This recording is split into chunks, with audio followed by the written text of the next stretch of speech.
میں یہ سمجھتی ہوں کہ اگر ہم آگے بڑھ کر عالمی لیول پر خواتین قیادت نہیں کر سکتی تو کم از کم قیادت کی تربیت تو کر سکتی ہیں۔ کیا بچے ہماری کوکھ سے پیدا نہیں ہوتے؟ کیا ہم ان کو لیڈر نہیں تیار کر سکتی؟ کیا ہم ان کو اسلام کا دست بازو نہیں بنا سکتی؟ یا یہ کہ وہ کٹ پتلیاں ہیں جو عورتوں کے اشاروں پر بس ناچتے رہیں؟ ہماری جنگ بس عورت کا مرد کو دبانے اور مرد کا عورت کو نچانے کے گرد ہی گھومتی رہے۔ کچھ امت کے مسائل کا ہمیں بھی ادراک ہو، کچھ ہمیں بھی احساس ہو۔ کتنے ہی ایسے مواقع ہیں کہ جب عورتوں کی بلکہ عورت کی مشاورت اور حکمت سے جنگیں ختم ہو گئیں اور قومیں مسلمان ہو گئیں۔ یہ کوئی مبالغہ آرائی ہرگز نہیں ہے۔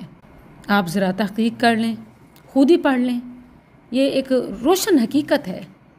اب ہو یہ رہا ہے کہ جو غزہ کے ساتھ ہیں وہ بیچارے غریب، بے بس، مجبور مسلمان، وہ اپنے غزہ میں مظلوم بہن بھائیوں کے لیے اور تو کچھ نہیں کر سکتے، نہ تو جا سکتے ہیں کہ حکمران ہی آڑ ہیں، نہ کچھ کر سکتے ہیں سوائے اس کے کہ ان کا ایک زبان کا ٹھنڈا میٹھا چسکا تھا کولڈ ڈرنک کا، جو ویسے اگر اپنے لیے بھی دیکھیں تو صحت کے لیے بھی مفید نہیں ہے۔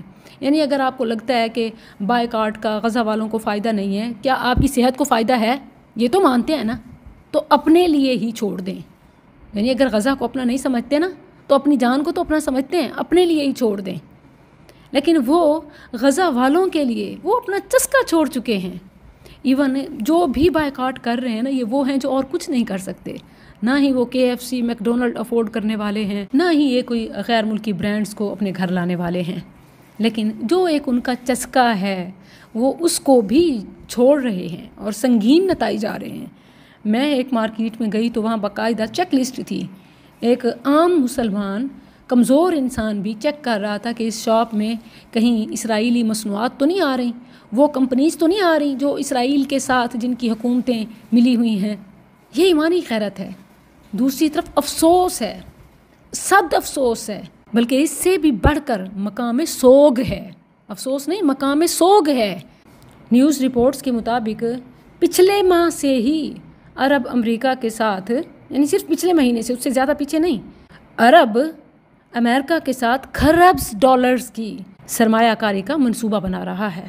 لندن اسکول آف اکنامکس کے ایک مایہ ناز پروفیسر کہتے ہیں کہ دنیا میں اس وقت سعودی ولی عہد MPS کے مقابلے میں کوئی اور ایسا نہیں ہے کہ جو ٹرمپ سے اپنی بات منوانے کے لیے کسی دباؤ کی پوزیشن میں ہو۔ وجہ صاف ظاہر ہے کہ خرب ڈالرز جو اللہ نے خزانے عربوں کو، مسلمانوں کو عطا کیے ہیں، یہی غیر مسلموں کی رگ جان ہیں۔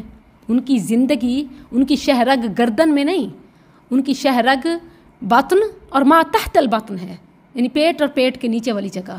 جب ان کے معاش پر یا شہوت پر ضرب پڑتی ہے تب ان کی جان نکلتی ہے۔ تو اگر ہم بے حیائی، فحاشی سے بائیکاٹ کریں، اگر ہم ان کی مصنوعات کا بائیکاٹ کریں تو یہ اپنی موت خود ہی مر جائیں گے۔ آپ اپنی تلواروں کو تیز کر لیں۔ مگر کیا یہاں عالم اسلام کی